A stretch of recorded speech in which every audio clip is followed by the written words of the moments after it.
Helo, nath yma i. Antefans dwi, ac dyma cyflwyniad i gyfres dwi'n bwriadu ffilmio, sef fy anableddau fi. Ond pam dwi'n ffilmio'r gyfres yma? Wel, yn bennaf oherwydd dwi am codi ymwybyddiaeth ynglŷn â'r anableddau dwi'n byw hefo nhw ac yr heriau dwi'n wedi wynebu yn y gorffennol, yr heriau dydd i dydd dwi'n wynebu heddiw yma, ac wrth gwrs y heriau byddai'n siŵr o fod yn wynebu yn y dyfodol. Ac o ran iaith y fideos, wedyn iaith y fideos bydd y Gymraeg, wrth gwrs, a wedyn mae'n siŵr sa'n ambell un yn meddwl, wel, pan gyn nhw'n Gymraeg, os codi ymwybyddiaeth di'r nod, mae'n siŵr sef gwneud nhw yn Saesneg yn syniad gwell. A dwi'n cytuno efo hynny'n llwyr. Ond, un o'r camsyniadau ynglŷn â pobl yn abod dwi eisiau dileu trwy ffilmio'r fideos yma ydy camsyniad dwi wedi sylweddoli ers rhai blynyddoedd rwan, sef os mae rhywun yn anabal, dydyn nhw'n methu siarad Gymraeg. Wel, yn amlwg dydy hynny ddim yn wir. Dwi siarad Gymraeg ers o'n i'n ifanc iawn, dwi'n ddwyieithog ers o'n i'n 6 mlwydd oed. Felly, yn sicr, un o'r pethau dwi'n gobeithio gyflawni trwy ffilmio'r fideos yma ydy codi ymwybyddiaeth bod na pobl yn aml sy'n siarad Gymraeg, a dydy anableddau ddim o reidrwydd yn atal pobl rhag siarad Cymraeg. Ac felly, o ran yr anableddau sydd gen i wedyn, wel, mae gen i namgolwg, fel gwelwch chi efo'r sbectol, ac mae gen i gwendid lawr ochr def fy nghorff. Mae hynna wedi bod gen i ers o'n i'n 5 wythnos oed. Ac mi ges i fy ngeni efo hydrocephalus hefyd, sef dŵr ar yr ymennydd.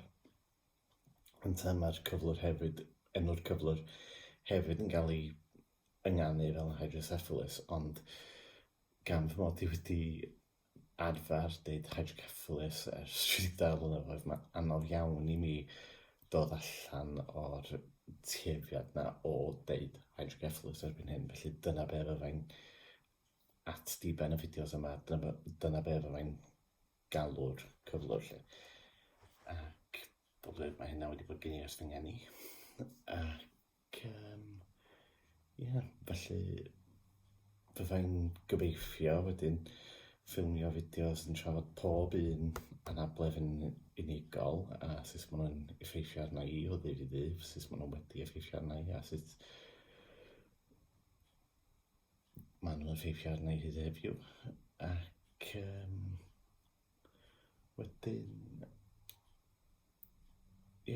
gobeithio wedyn fod wedi codi ymwybyddiaeth a ateb unrhyw cwestiynau gyda llaw. Os da chi eisiau gwybod unrhyw beth o gwbl am unrhyw un o'r pethau yma, dwi am ei drafod yn ystod yr wythnos a gallaf misoedd nesaf yma. Croeso mawr i'ch cysylltu. Swn i wir yn werthfawrogi hynny. Mae'n gwerthfawrogi pob amser yr cyfle i godi ymwybyddiaeth, ac wedyn gobeithio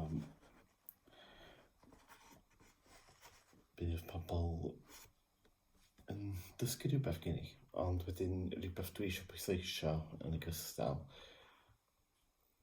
Dwi'n ffilmio'r fideos yma yn drafod fy anableddau i yr heriau dwi'n ei wynebu, ond wedyn wrth gwrs tydi'r heriau dwi'n ei wynebu fel unigolyn yn anabl ddim o reidrwydd yr un peth a'r heriau mae unigolion yn anabl eraill yn wynebu. Mae'n pwysig iawn cydnabod tra fy mod i yn fodlon i ffilmio'r fideos yma, dwi'n gwneud ac yn trafod yr hyn sydd yn unigryw i mi. Dwi ddim, a swn i byth yn meifio siarad ar ran pobl anabl eraill, mond dros fi'n hyn dwi'n siarad, a dwi eisiau pwysleisio hynny, jyst gwybodaeth. Felly, dyna di'r yn fras be dwi'n pas a trafod yn ystod yr wythnosau nesaf yma. Ac gobeithio byddwch chi'n cael rhyw fath o gwybodaeth allan o'r hyn dwi'n ei drafod, ac os oes gennych chi unrhyw gwestiynau, fel dwi'n dweud, croeso i'ch cysylltu, ac mi wna i fy ngorau'n glas i atab unrhyw gwestiynau sydd gennych chi. Ac o ran be dwi am trafod gyntaf, dwi'n gobeithio trafod hydroceffalus gyntaf, felly trafod yr anabledd sydd mwy o cymhleth gyntaf, cael hwnna allan o'r ffordd, dyna di'r gobaith beth bynnag. Ond yn y cyfamser, hwyl am y tro, cadwch yn ddiogel, ac mi welech chi tro nesaf. Hwyl.